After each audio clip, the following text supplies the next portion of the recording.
Carta del apóstol Pablo a la iglesia en Éfeso. Algunos han señalado, y me parece que con cierta certeza, me parece a mí, con cierto atino, que en la creación del Génesis, la corona de la creación, la obra maestra, Dios la deja para el último día de la creación, el sexto día, y crea al hombre. Descubre que el hombre está solo, o bueno, simplemente identifica su soledad. Y el comentario es: no es bueno que esté solo, ¿no es cierto? No es bueno que esté solo. Así es que Dios decide hacerle una ayuda idónea, una compañera. La mujer no es un subproducto. Fue creada de los mismos huesos, de la misma carne, de la misma sangre. Ella también fue creada a imagen y semejanza de Dios. Y más arriba de eso no hay nada que aspirar. Cuando a usted le dicen que fue creado a imagen y semejanza de Dios, ya no hay más. Eso es inmejorable. Pues porque no podemos ser exactamente iguales a Él, y mucho menos soñar con ser superiores a Dios.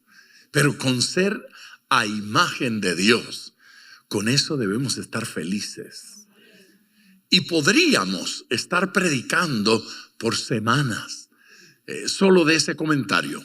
Fuimos creados a imagen y semejanza de Dios. El ser humano fue entonces lo más importante en esa creación que se registra en el capítulo 1 del libro de Génesis. Sin embargo, acá en el capítulo 2 habla de otra creación, y no parece ser señalada esta creación como algo inferior, sino con tanta valía, y quién sabe, alguno podría discutir que hasta cierto punto todavía más importante. Se puede participar en la una sin participar en la otra, y eso sería una desgracia. Capítulo 2 de ese libro, Efesios. Yo voy a leer, los primeros 10 versículos. De ellos voy a utilizar algunos. Y Él os dio vida a vosotros. Cuando allí dice a vosotros, se está refiriendo a los residentes en Éfeso, los miembros de la iglesia, pero luego en este mismo capítulo nos va a incluir a todos. Así es que de alguna forma ese vosotros es nosotros también. Y Él os dio vida a vosotros cuando estabais muertos en vuestros delitos y pecados, en los cuales anduvisteis en otro tiempo, siguiendo la corriente de este mundo conforme al príncipe de la potestad del aire, el espíritu que ahora opera en los hijos de desobediencia, entre los cuales también todos nosotros vivimos en otro tiempo en los deseos de nuestra carne, haciendo la voluntad de la carne y de los pensamientos. Y éramos por naturaleza hijos de ira, lo mismo que los demás. Pero Dios, que es rico en misericordia, por su gran amor con que nos amó, aun estando nosotros muertos en pecados, nos dio vida juntamente con Cristo. Por gracia sois salvos. Y juntamente con Él nos resucitó. Y asimismo nos hizo sentar en los lugares celestiales con Cristo Jesús, para mostrar en los siglos venideros las abundantes riquezas de su gracia en su bondad para con nosotros en Cristo Jesús. Porque por gracia sois salvos por medio de la fe. Y esto no de vosotros, pues es don de Dios, no por obras, para que nadie se gloríe, porque somos hechura suya, creados en Cristo Jesús para buenas obras, las cuales Dios preparó de antemano para que anduviésemos en ellas. Es para dar gloria al Señor.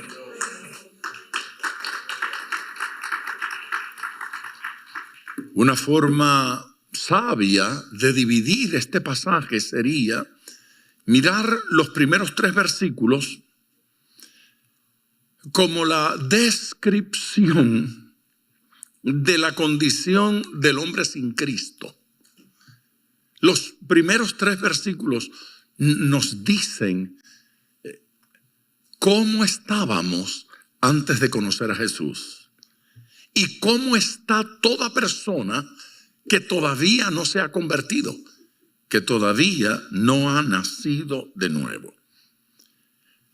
De los versículos, del versículo 4 al versículo 10, entonces nos habla de la transformación operada por Cristo en nuestras vidas. La lectura de estos versículos va a provocar en nosotros 2 cosas, o 2 sorpresas extraordinarias. Una, al mirar los primeros versículos, pensar, así estaba yo. Así de mal estaba yo. Y en caso de que no me haya convertido al Señor, así me ve Dios. Así estoy yo ahora. La lectura de los versículos 4 al 10 van a provocar otro tipo de sorpresa o de asombro, de admiración, y es, todo esto soy yo. Esto es lo que Cristo hizo en mí. En serio, que ese soy yo. Lo uno, por lo feo que se describe aquí, el pecado y la condición del hombre sin Cristo. Y lo otro, por lo hermoso, maravilloso y poderoso de la condición de aquel que se convierte al Señor. Sin Cristo, dice allí que estamos muertos. ¿Sí? Eso es categórico. Es vida cero. Absolutamente sin vida. El espíritu del hombre sin Dios es impotente. Alguien puede decir, pero bueno, se le sopló aliento de vida, fue creado a imagen y semejanza de Dios. Sí, es verdad, pero sin duda el pecado hace que se turbie el agua y que no percibamos con claridad esa imagen y esa semejanza en el hombre natural. A veces los seres humanos son capaces de llegar a hacer ciertas cosas que uno tiene que preguntarse, ¿quién los creó? ¿Es verdad que Dios creó a ese monstruo? Los que estuvieron atentos a las noticias en el día de ayer, temprano escucharon cómo un individuo asesinó a 10 personas. La última vez que lo vi habían 3 heridos. 3 además de los 10 asesinados. Y uno dice, eso es un viejo amargado. No, era un niño. Era un jovencito que llegó y asesinó a toda esta gente. Entonces ya eso parece ser estar a la orden del día. Cuando uno va a Buffalo, la ciudad donde ocurrió eso, uno la mira y piensa que allí no puede ocurrir nada malo. Es más, esa cosa está tan lejos que uno cree que el pecado no ha llegado todavía. Va a mitad de camino. Pero luego uno escucha una barbaridad como esta en las noticias. 10 asesinatos sin causa. no los conozco. No se trata de aquella persona que airado con alguien que le hizo algo muy malo, lo persigue o se pelea con él, lo agrede, lo mata. No, alguien que llega a un lugar donde no conoce a la gente y comienza a echar balas y a matar a un poco de gente con los cuales no tiene relación alguna. A ese nivel puede llegar el deterioro del hombre. El pecado hace en la vida de una persona mucho más daño que lo que hemos pensado alguna vez. La frase esta, muerte, presenta la plena degeneración que experimenta el hombre sin Cristo. El deterioro total de la vida del hombre es miseria espiritual. Cuando no me he convertido, estoy en miseria espiritual. Y cuando digo esto con ese énfasis, siempre aparece alguien que quiere refutar, discutir el tema, o alguien que me dice, pero oiga, yo conozco inconversos que no son tan malos, corren peligro. Yo conozco gente que todavía no se ha convertido, pero yo puedo decir que son personas decentes. Están en proceso. Están en proceso y corren peligro. Y si es cierto, o si bien es cierto, que Satanás no puede agarrar a cada persona y hacer con ellos lo que les da la gana, la influencia constante logra cosas. La repetición y la oferta logra cosa. Andamos en transgresiones y pecado. Ese versículo 2 lo vio. En los cuales anduvisteis. Dice que se andaba en eso. Anduvisteis en otro tiempo siguiendo la corriente de este mundo, 1. 2, conforme al príncipe de la potestad del aire. 3, el espíritu que ahora opera en los hijos de desobediencia. El problema es que cuando no me convierto a Cristo, estoy desobedeciendo al Señor. ¿Usted me oyó? Ese pasaje establece la condición de aquella persona que no se ha convertido, que es la condición nuestra antes de convertirnos al Señor. Pastor, pero yo nunca hice eso que usted acaba de decir allí. No, qué bueno. Gracias a Dios. Total, la sangre de Cristo es efectiva sobre el que cometió el crimen como el que mintió. Sí. Sobre el que fue infiel en su matrimonio como el que robó un banco, o aquel que siempre estuvo en su casa vestido de idiota. Perdóneme la grosería, pero hay gente que entra en un miedo a la vida, a las circunstancias, que da la impresión de que se idiotizan, pero no obedecen a la palabra de Dios. Tenerle miedo al mundo, tenerle miedo al pecado, no es igual a convertirse.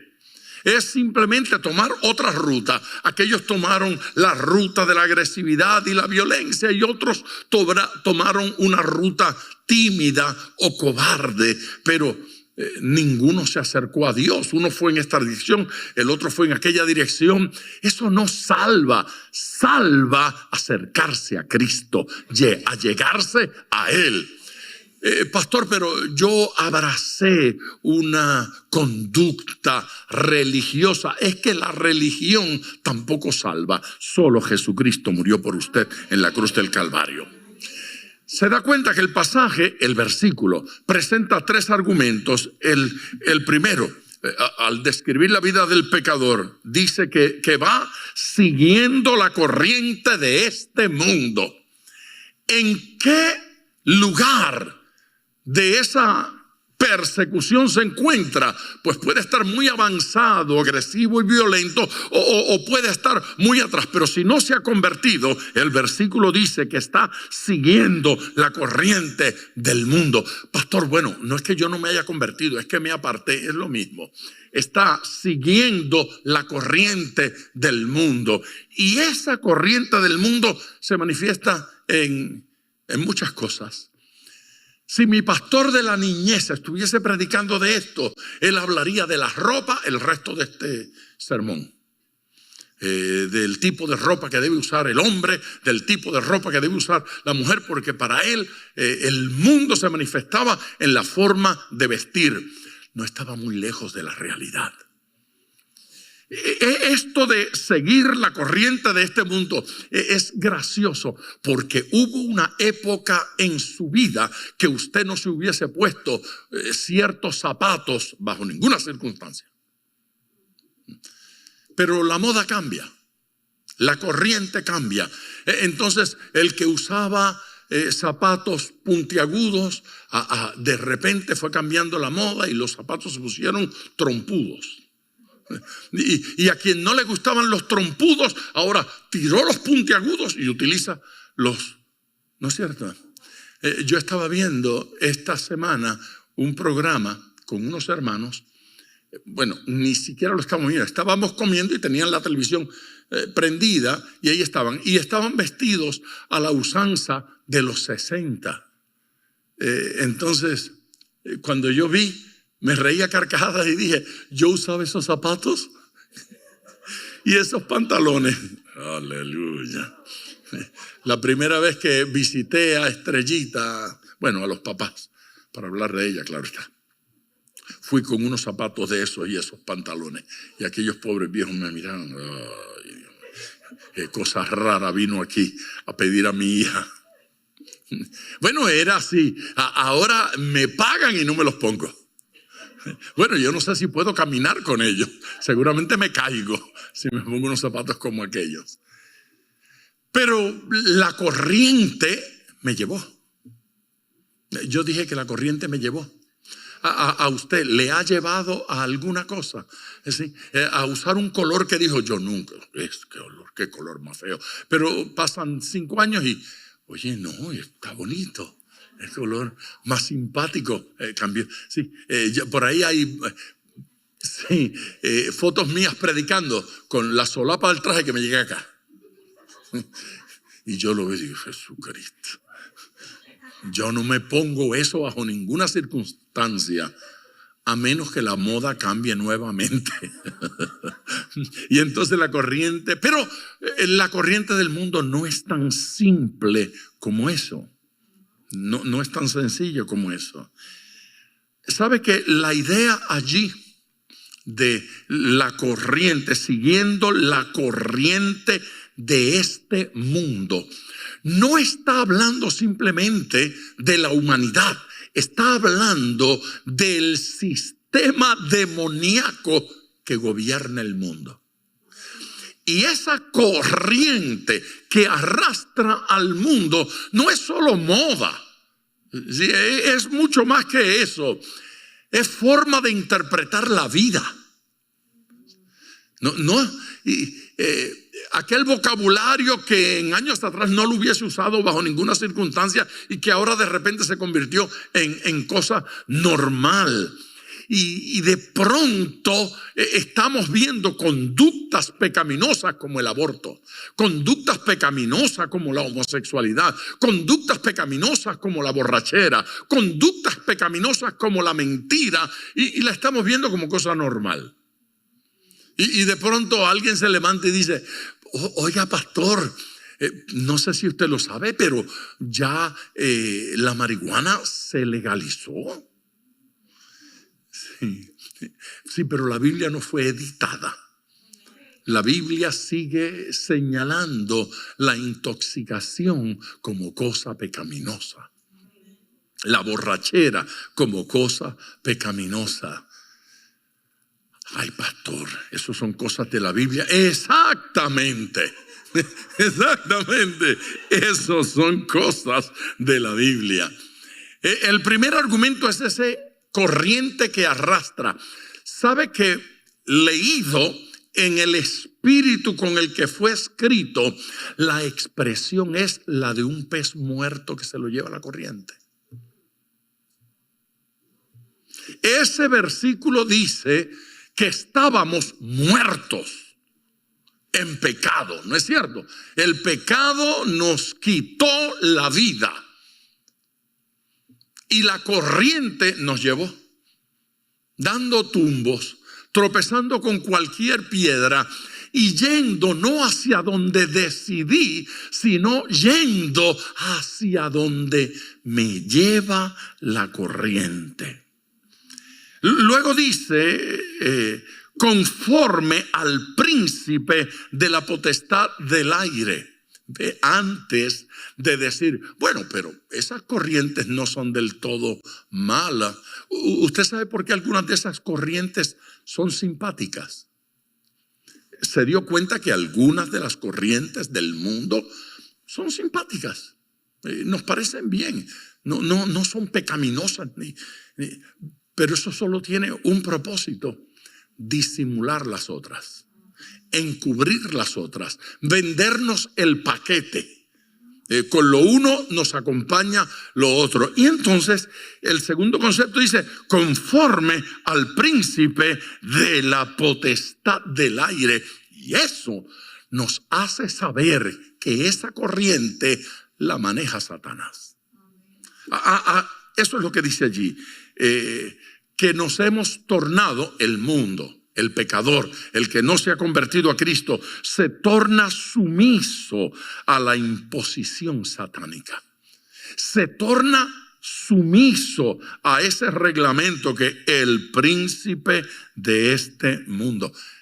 Los que estaban conmigo estudiando Juan, recuerdan el capítulo 12, lo llama el príncipe de este mundo, el príncipe de este sistema, el que crea las ideas. Sí, la gente piensa que las modas se crean acá y que el dinero allá. No es verdad. Satanás tiene un plan bien diseñado para convencer a la gente de vivir de esta manera. El Dios de este siglo lo llama también la Escritura y de muchas otras formas. El tercer criterio en ese mismo versículo dice, conforme al espíritu, al estilo de vida impuesto por el diablo, conforme al espíritu, llama el espíritu. Ese espíritu que gobierna allí, ese espíritu que domina allí, no es otra cosa sino estilo de vida. Hemos llegado a aceptar y adoptar ese estilo de vida que ha diseñado Satanás para destruirnos. El resultado final, el versículo termina diciendo que somos ¿qué cosa? Mire la frase final en el versículo 2. Esto debe asustarnos: hijos de desobediencia. ¿Por qué hijos de desobediencia? Porque obedecer al mundo, dejarse controlar por este mundo, es desobedecer a Dios. Es alejarse de Él, es darle la espalda a Él. Pastor, pero yo no me porto mal. Las consecuencias son eternas. El versículo 3, déjeme leerlo para comentar un par de cosas acerca de ese versículo 3. Es importante que lo miremos. Entre los cuales, hijos de desobediencia, entre los cuales también todos nosotros vivimos en otro tiempo. Si usted no es convertido, allí lo llama hijo de desobediencia. Antes de que el convertido critique al no convertido, allí dice lo mismo que era usted antes de convertirse. Hijo de desobediencia. Éramos en otro tiempo. Pero sigue diciendo, todos nosotros vivimos en otro tiempo en los deseos de nuestra carne, haciendo la voluntad de la carne y de los pensamientos, y éramos por naturaleza hijos de ira, lo mismo que los demás. Lo mismo que los demás. Ese estilo de vida impuesto del que estamos hablando no es solamente asunto de las emociones, es también asunto de la mente y de la razón. El sistema del mundo no solo nos ofrece una manera de alegrarnos, una manera de estar satisfechos. Pastor, es que la iglesia resulta aburrida. Satanás se encarga de diseñar música que me emocione tanto, ¿sí? Que me levante tanto, que ponga mis emociones a vibrar a toda velocidad, y entonces llego a la iglesia y me aburro. Porque se ausenta la sensualidad. Entonces un grupo de hermanos danza en la iglesia y nos parecen tonticos. Porque no es aquella danza seductora a la cual estoy impuesto y de alguna manera mi cerebro aceptó como norma. Y sucede en todos los ámbitos, porque entonces si la iglesia hace una película, nos parece muy simple. ¿Cómo puede ser una película de 1.5 horas y no asesinaron a nadie? No le arrancaron la cabeza a nadie. En casa estábamos viendo una película ayer y alguien en una moto tropezó y la cabeza entró por un tubo y el cuerpo siguió por abajo y la cabeza salió por el otro lado del tubo. Y yo dije, no, estos sí están creativos. No hay manera de hacer una película así, ni decapitando a Juan el Bautista uno logra igualar las barbaridades de esta gente. No es cierto. Entonces no hay forma de competir con eso, porque nos gana la sensualidad. Pero no solo eso, la filosofía. Cuando éramos estudiantes en la universidad, el ídolo en los grupos más radicales era Nietzsche. Y no faltaba quienes nos pusieron un rotulito cuando estábamos predicando. Nietzsche dijo: Dios está muerto. Dios mío, Dios bendiga al Nietzsche. Dios está muerto. Él está muerto. Jovencito, ¿qué? 40 años no tenía cuando ya estaba muerto. Terminó en una institución psiquiátrica, se declaró homosexual y se volvió loco. Se volvió loco. Entonces uno dice, observa cómo terminan. Observa lo que logran. No es solamente asunto de emociones y sensaciones. Satanás ha entrado en la dimensión de lo intelectual y la gente no se da cuenta. La gente no capta, no comprende, y han cedido su vida, su estilo y su forma en manos del mismo diablo. Aquí dice de la carne, de las emociones, de los pensamientos, del intelectualismo. Lo mismo da. En la misma paila del infierno van a terminar los que son gobernados por las emociones sensacionales, de tal manera que se arrancan la ropa para correr desnudos por la playa, o los que se sumen en un intelectualismo para negar la existencia de Dios, para favorecer el aborto, la homosexualidad, el asesinato de ancianos o lo que usted quiera. La realidad es que un mismo infierno los está influenciando a todos. Usted debe darle gloria a Dios. Y la idea de la frase equivale a poner en práctica. Es hacer, poner en práctica. literalmente, y nuestra Biblia lo traduce bien, es hacer las obras de la carne, hacer conforme al mundo, practicar la oferta del mundo, y no nos damos cuenta de cuánto estamos siguiendo esas tendencias. Y si uno no tiene cuidado, se encuentra atrapado en una conversación donde si digo que creo a Dios, hago el ridículo. Entonces yo lo hago temprano. Yo desde que llego lo anuncio. Dios les bendiga a todos. Yo hice una gira de medios esta semana. Y donde quiera que me metía, me decían, doctor, pase para acá. Entonces yo decía, yo soy el pastor Díaz Pavón, ¿cómo están ustedes? Por si acaso, si habían creído que mi doctorado era en otra cosa, hay que aclararle. Efecto de la maldad en las emociones. Efecto de la maldad en el pensamiento, en las ideas, efecto de la maldad en nuestro estilo de vida, efecto de la maldad en nuestra familia. No nos damos cuenta de cuánto lo malo nos está invadiendo el ambiente y le estamos permitiendo que ganen las elecciones. Vamos a dar un saltito.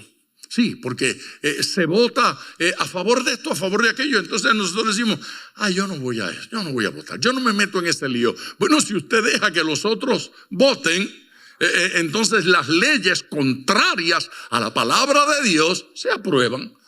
Porque yo no voté. Bueno, ¿sabe qué? Yo voto. Yo nunca aquí hablo de política, nunca aquí digo voten por este candidato o voten por el otro. Nunca lo he hecho, nunca lo voy a hacer. Yo espero que no me dé esa locura. Nunca lo he hecho, pero yo voto. Sí, yo voy. Y cuando son temas, no simplemente gente, temas, entonces yo sí hablo. Y tengo que decir, la iglesia tiene que estar en contra de eso. La iglesia tiene que estar en contra de eso porque hace daño. Demos un saltito en el capítulo y lleguemos a los versículos 8 al 10. Estos 3 versículos son versículos de una fuerza teológica extraordinaria y me parece a mí que tenemos que mirarlos individualmente. Porque por gracia sois salvos por medio de la fe. Y esto no de vosotros, pues es don de Dios, no por obras para que nadie se gloríe. Porque somos hechura suya, creados en Cristo Jesús para buenas obras, las cuales Dios preparó de antemano para que anduviésemos en ellas. Aleluya. Por gracia sois salvos por medio de la fe. Allí no dice que somos salvos por la fe. Y oímos eso constantemente en la iglesia. Bueno, nosotros somos salvos por fe. No, eso no es lo que dice el versículo. El versículo dice, porque por gracia sois salvos. Por gracia. Dice, por medio de la fe. Así que, por gracia somos salvos y el medio es la fe. Gracia es lo que hace Dios. Gracia es el regalo divino. Gracia es favor que no merezco. Es un don que me regalan que yo no pagué por él. Gracia es lo que Dios nos regala. Fe es mi respuesta a la bondad de Dios. Que Dios ha sido tan bueno conmigo que me ofreció esta bendición y que entonces yo creí y acepté eso que Él me ha dado, eso que Él me ha regalado.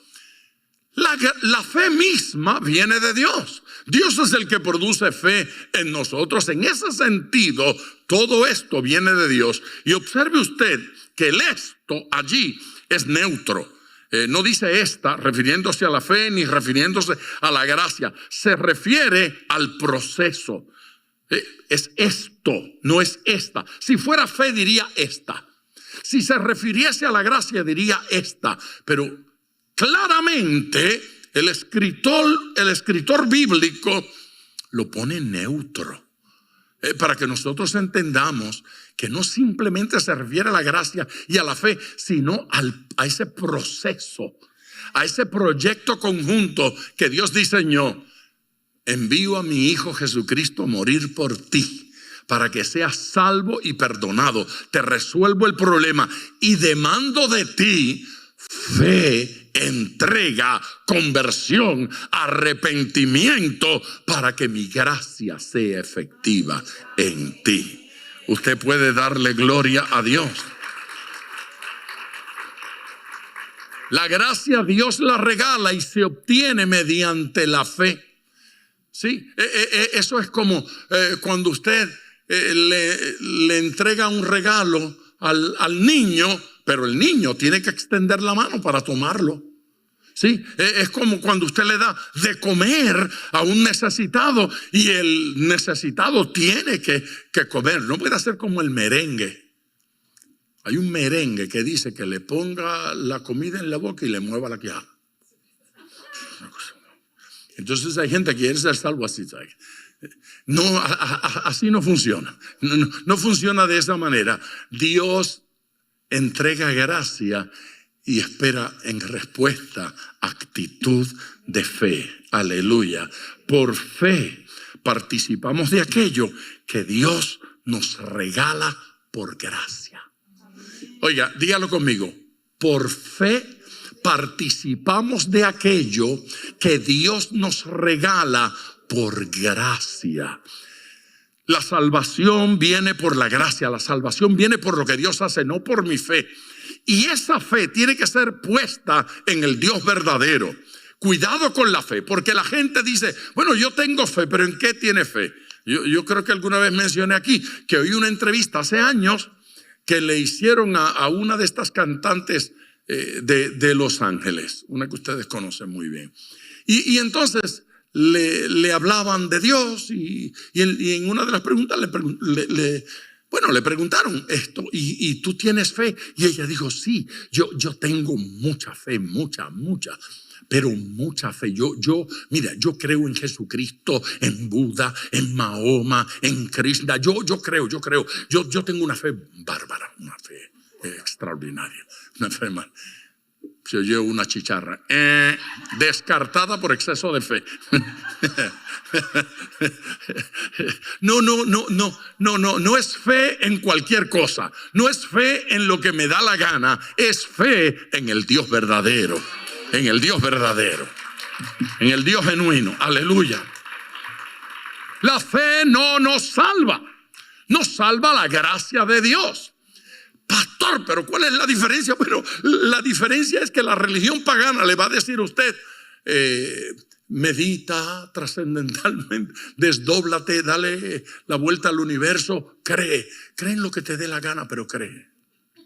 Sí, crea en las fuerzas del universo, crea en la naturaleza, adore el reino vegetal, o sea, tu reino, dicen, vegetal, reino animal, adore. Lo importante es que adore. No es verdad.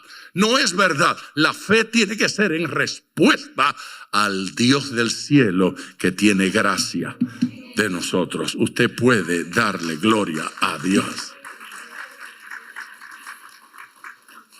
¿Cuál es mi pelea en este momento? Bueno, pues mire, mi pelea es que algunos reformadores insistieron e insisten hasta el día de hoy en un concepto que ellos llaman la gracia irresistible. ¿Qué es eso de la gracia irresistible? Pues mire, eso con oído simple está precioso. La gracia irresistible de Dios que nos impulsa a ser cristianos. ¡Ay, qué cosa más linda!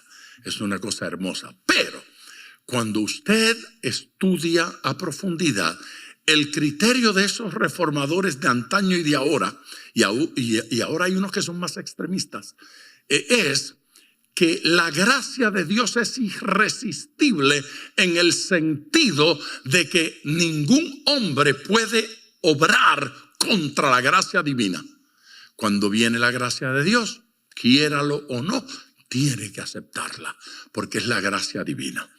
Pero eso supone una pregunta. ¿Y por qué se pierde gente? Porque la gracia no es para todos. La gracia es para algunos. Y para esos, para los que es la gracia, esos van a ser salvos. Y para esos es irresistible, pero la gracia no es para los otros. A los demás no les alcanza. Eso es un problema cuando yo leo, por ejemplo, entre los 40 versículos que pudiésemos leer, en el libro de los Hechos, en el capítulo 17 y versículo 30, leemos: pero Dios, habiendo pasado por alto los tiempos de esta ignorancia, oiga, ahora manda. ¿Qué dice? Diga manda. Manda a todos los hombres. ¿A cuántos hombres? A todos los hombres. En todo lugar. ¿En cuántos lugares? En todo lugar, que se arrepientan. Dios manda, no recomienda, no oferta, no pone en bandeja de plata. El que la quiera, agárrela, y el que no la quiera, rechácela. No. Allí dice que Dios manda a todos los hombres en todo lugar que se arrepientan. Ahora fíjese bien, si la gracia es irresistible, entonces esto es un absurdo. Este versículo no es más que sarcasmo. Sería sarcasmo divino que dice: bueno, tú no puedes convertirte porque yo a ti no te doy la gracia, pero por no convertirte te voy a castigar.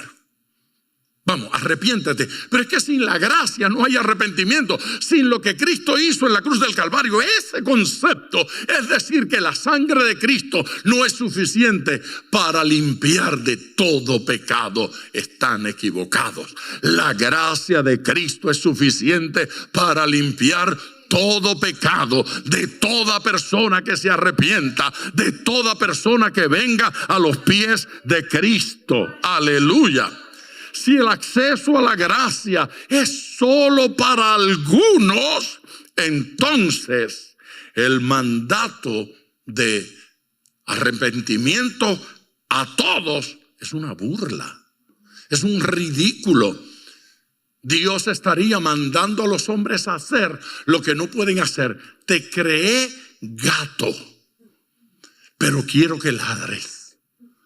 Ladra, miau. Te vas al infierno por grosero. No funciona así. Dios no opera en lo absurdo y lo ridículo. Él nos creó. Yo termino aquí. Ese versículo 10 dice: porque somos hechura suya. Porque somos hechura suya. Creados en Cristo Jesús para buenas obras, las cuales Dios preparó de antemano para que anduviésemos en ella. Un comentario. Esa palabra que se traduce ahí, hechura, es la misma palabra de donde sale la palabra poema. Casi está diciendo: ustedes son mi poema. Pero realmente lo que comunica en el original es: ustedes son mi obra de arte. Ustedes son mi obra de arte. Son música, son poesía. Ustedes son algo hermoso que yo creé. No los creé para destruirlos en el infierno.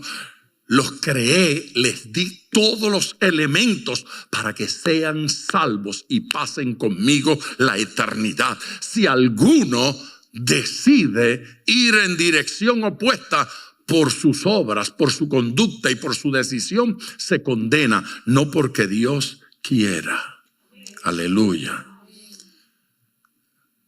Los árboles tienen raíces y deben dar fruto.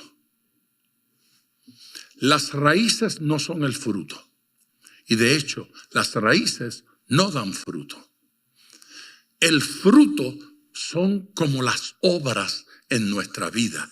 Y aunque no somos salvos por obras, somos salvos por gracia. La gracia es esa raíz que Dios nos dio por la cual puedo recibir alimento. Ese no es el fruto. El fruto es lo que yo voy a hacer con eso, el producto. Le doy al Señor fruto para que se goce. Y el Señor ya determinó cosas. Ay, pastor, ¿y cómo descubro? Puje para que vea.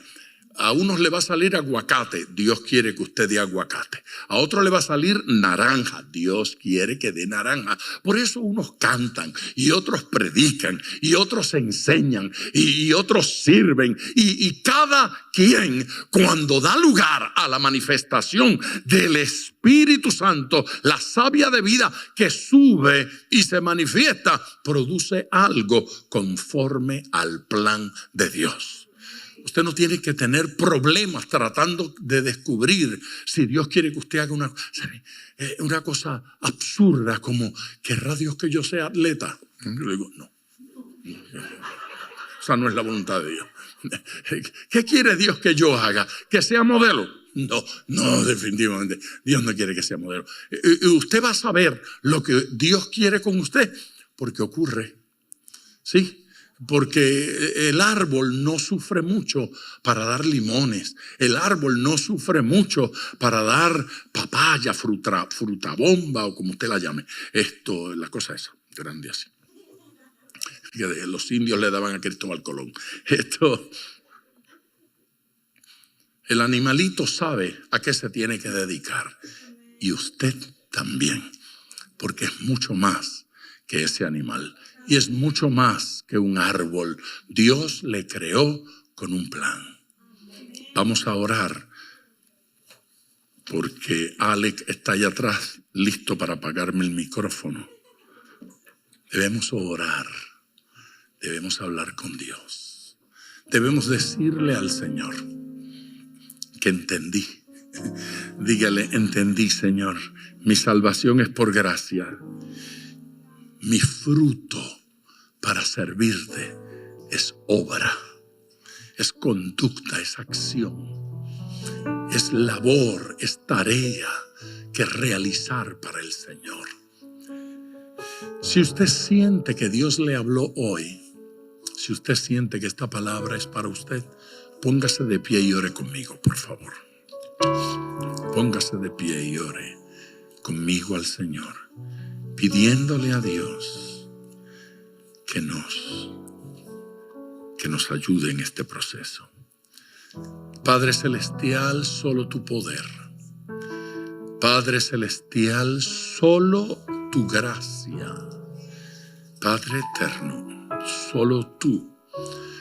Sin ti no podemos ser salvos. Sin tu acción no podemos venir a tus pies.